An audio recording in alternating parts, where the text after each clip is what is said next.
dadka ku labista midabka buluuga ayaa ah dad dulqaad badan sidoo kale karti badan deganna waana dad la awood jecelna inay marnaba muujin jiljileec hadaad ku labisatana wuxuu jirku soo daayaa kiimikooyin jirka ka dhigaya mid degan oo xasilooni dareema khubarada cilmi nafsiguna waxay kula ogaadeen in midabka buluuga ahi sababi karo inuu cuntada ama abateedka xidho haddii aad tahay qof jecel inuu ku labisto dharka madow ogow waxaa tahay qof leh go'aan iyo karti waxaadna jeceshahay inaad xakamayso naftaada iyo xaaladaha kugu xeeran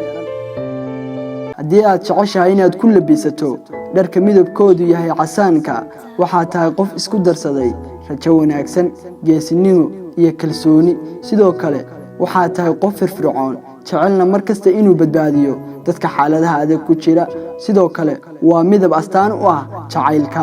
haddii aad jeceshahay inaad ku labisato dharka midabkoodu yahay basaliga oo inta badan ay ku labistaan dumarku waxaa tahay qof naxariis xadaaf leh eebana ku manaystay lehna dabeecad wanaagsan iyo furfurnaanba dadka ku labista midabka cadaanka ayaa astaan u ah inay yihiin dad nadaafad badan sidoo kale oo qof leh aragti iyo hami dheer qof caqli iyo xigmad badan dadka jecel midabka cadaanka ayaa sidoo kale lahayn shakhsiyadda inay gubto lacagta si dheeldheel ah